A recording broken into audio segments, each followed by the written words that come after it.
All right, welcome to the next chapter in calculus. We're going to look at a whole bunch of integration methods in this chapter. So we're going to try and find ways to integrate things we couldn't before and had to resort to technology.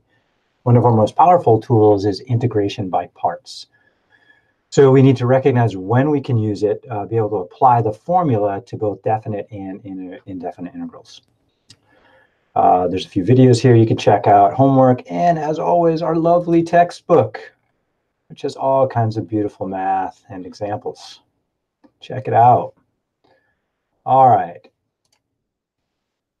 Here we go. So integration by parts is kind of a product rule for integration. And if you think about the product rule, where you took the derivative of two functions, let's call them u and v, then you would get, let's say, derivative of u times v plus u times the derivative of v, right? So I'm using just the differential notation here, right? Each of these is a function of x. Now, what I'm going to do with this is just rewrite it a little bit, okay? So let's say we're going to isolate this u dv right here. So I want to keep that sucker. So that means I would subtract that to the other side. So I'm just going to grab that u dv for a second. And if I subtract this over, then what I'm going to get is the derivative of uv minus the derivative of u times v. So I just switch sides on them. So this is just an alternate version of that formula. Next, like we can take the derivative of both sides of the equation, implicitly differentiate, we can do the same thing with integral. So we can integrate these with respect to x. Okay. So now what to think about is here I have a function times a derivative, and so I can't apply the fundamental theorem of calculus directly there, so I'm kind of stuck with what that says. If I have something that looks like some function u times some function, a derivative of some other function, over here, I have the integral directly attached to the derivative. Fundamental theorem says they cancel each other, and I get back just u times v. And then over here, I'm just going to change the order. That would be minus the integral of v times du. So I'm just going to demonstrate this formula in use, see what happens. So let's take, for example, the integral of x times the cosine of x. We were unable to do that before. We're going to be able to do it now, though. So all I have to do is define what u and v are here. So let's see. I would let dv is something that, is easy to recognize the derivative of. So let's see, a couple ways I could go here. I could say, well, the derivative of the sine is the cosine, so that could be dv, and then u would be x. I could say, all right, let's let u equal x, and then this should have a little dx there. Sorry about that. Dx. And dv would then be the cosine of x dx, right? Now, next thing I have to do is I need to generate a du and a v. Well, du is pretty easy. I just take this thing right here, and I differentiate that expression, and I get du is equal to dx, right? Because the derivative of x is 1. To change dv into a v, I have to integrate. So integrating dv gives me v, because the derivative cancels the integral. And on the other side, I need to know what's the integral of the cosine of x dx. Well, let's see. Integral of cosine, would that be sine? Double check. If you take the derivative of the sine, you do get the cosine. All right. So what I've done is in this version, I've identified a u and a dv, and I found the related du and v. So now I can fill out the other side of this equation. So applying that, I believe this is equal to u times v, so u is x, v is the sine of x, minus the integral of v du. All right, so let's see, v is the sine and du is just dx, so I just get the sine of x dx. So what the integration by parts can do for us is it can take a complex integral, break it into parts, where I end up with an easier integral to take. Okay?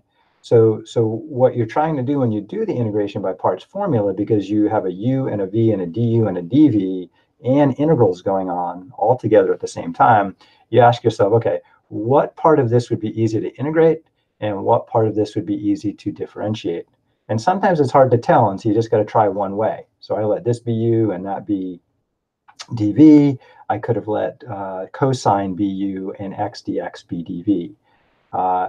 And what should happen is hopefully you end up with a better and easier integral to deal with, which I did. I can take the antiderivative of the sine. So let's see, that would be the negative cosine, right? So then this becomes x times the sine of x, just hanging around there. And then I'm going to have minus antiderivative of the sine is the negative cosine of x.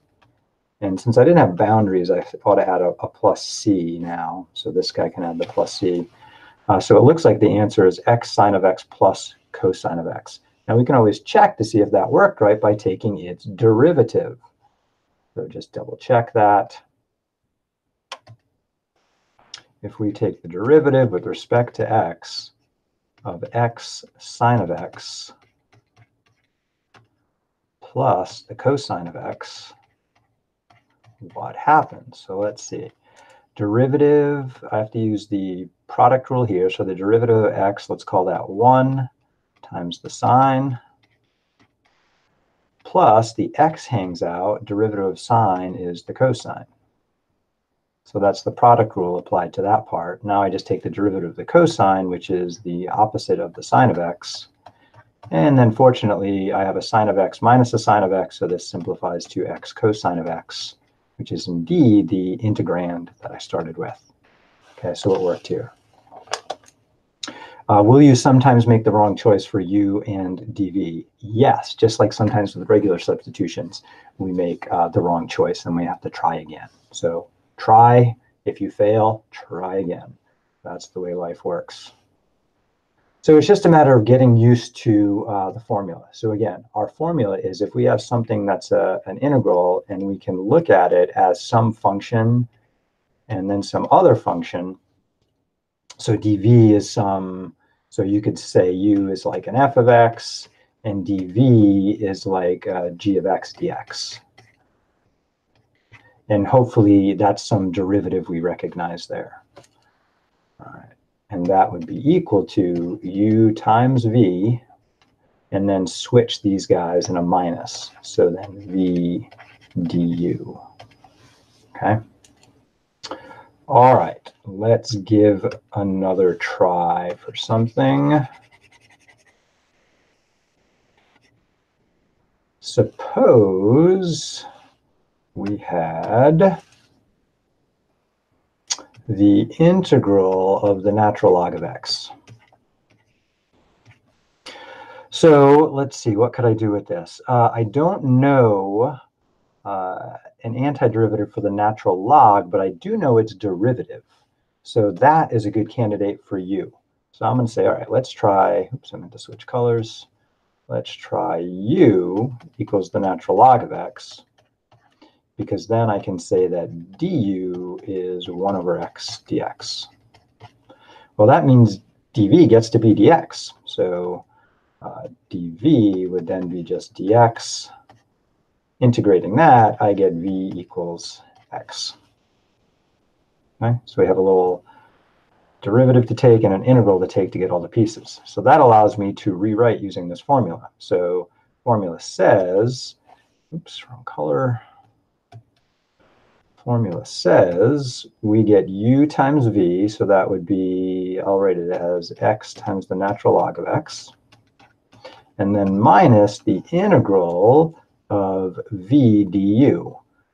So let's see, v times du, that would be x times 1 over x. Ooh, that's nice. That's x over x, or 1 dx. Oh, I love taking the antiderivative of 1. So that gives me x, times the natural log of x, minus the antiderivative of 1, which is just x, and then we have our plus c there. All right. And I did give you guys this formula a couple weeks ago, and a couple weeks before that. We needed the integration by parts rule to figure it out. So what we know is now the antiderivative of the natural log of x is x times the natural log of x minus x. All right, next. How about in that same line of thought, what about the integral of the arc sine? Although we know it's a derivative, we do not have its antiderivative yet. Okay, that has not come up in one of our formulas. So like the last example, that's a good candidate for u. So I'm going to let u here be the arc sine. So that means that, that's an arrow, by the way, my du is going to be 1 over the square root of 1 minus x squared dx. All right, so remember that, we knew that derivative there. dv then must just be dx. And so that means v is x. So using our formula, up here I have u dv, and so I need to rewrite that as u times v is always the next stage, so that would be x times the arc sine of x. So that right there is my u times v. Just put them in a different order. And then we need a minus, so this is u dv, so it must be minus v du. So v is x,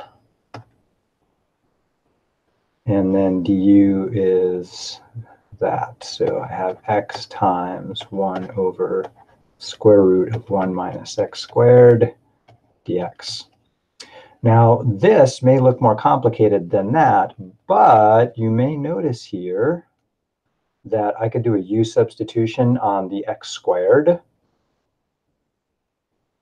and maybe the whole thing. So we're going to do a different kind of substitution. So we're done with that up there. Now we just need to figure out what the heck this guy is. So I'm going to use the other kind of U-substitution.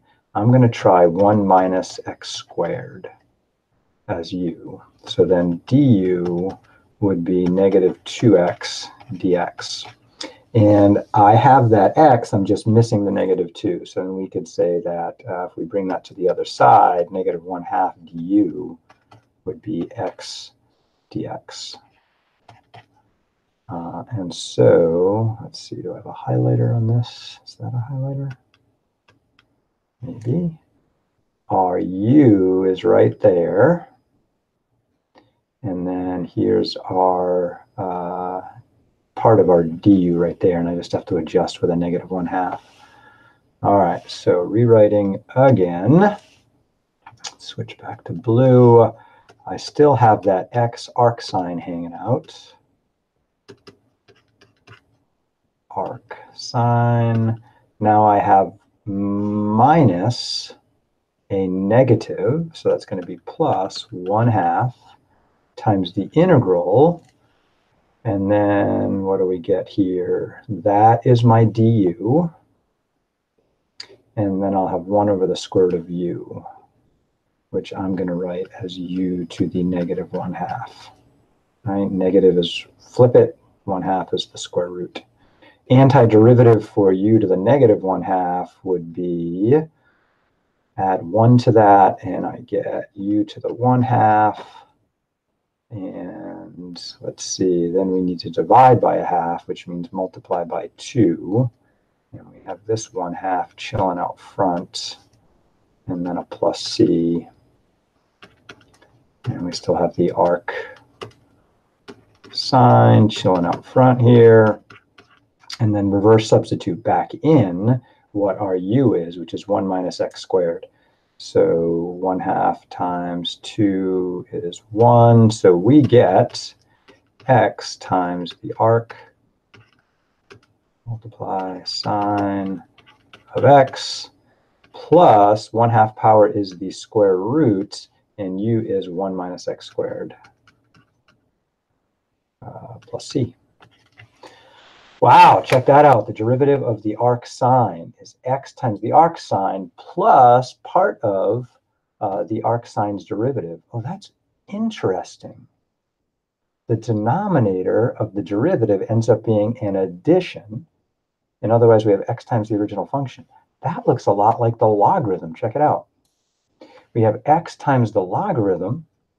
Here we have a minus, and the denominator of the derivative ends up being what gets added on here, sort of. Huh. There seems to be some relationship maybe between the natural logarithm and the arc sine. Interesting. Math is full of weird connections. All right, so let's see. Sometimes integration by parts takes more than one try. So let's take a look at the integral of x squared times the sine of x dx. And here, let's let, kind of like before, we had x times, I think it was the cosine of x. I let the x be u, so I'm going to try that again. So let's let u equal x squared. Then the du would be 2x dx. All right, and then the dv must be the rest of it. So that would be the sine of x dx. And so if we integrate that, we get v. Antiderivative of the sine is the negative cosine of x. Is that right? Derivative of the cosine is the negative sine. Yep. Okay, so there's my u and my v. So rewriting, so remember our formula is if you have the integral of something like u and a something dv, the result can be rewritten as u times v or v times u, take your choice, minus the integral of v du. All right. Interesting. So that's that. So now our function, rewriting it, our u is x squared, our v is cosine, so I'm going to get a minus x squared cosine of x. And then I'm going to have a minus the integral of v du. All right, so there's a minus and another minus. So that gives me a plus the integral of 2x cosine of x dx. Okay, so here is my v, and here is my du. And this puts me back to that first problem I worked on. So I have to use integration by parts again to figure out this one right here, or just look back at that formula. I'm just going to do it again. So I can pull that 2 out. So I have negative x squared times the cosine of x plus 2 times this integral, x cosine of x dx. And so we just have to set up integration by parts again. I'm going to switch colors. So this time u gets to be x. So du is dx. And dv gets to be the cosine of x. So then v gets to be the sine of x. Is that right? Because the dx, the derivative of the sine is the cosine. Yep. So there's my new setup. So I had to come up with a u and a dv, u, dv, and then find du and v. So differentiate, integrate. All right, so where are we at now? We are just rewriting this part right there, and that part right there can be written as u times v. So that would be x times the sine of x minus v du, integral of the sine of x dx. And the derivative of the sine of x is just the cosine of x, right? Nope, negative cosine. So that's going to give me minus a negative cosine of x, because the derivative of the cosine is the negative sine. Yep. All right, so then we get some lovely sign changes here.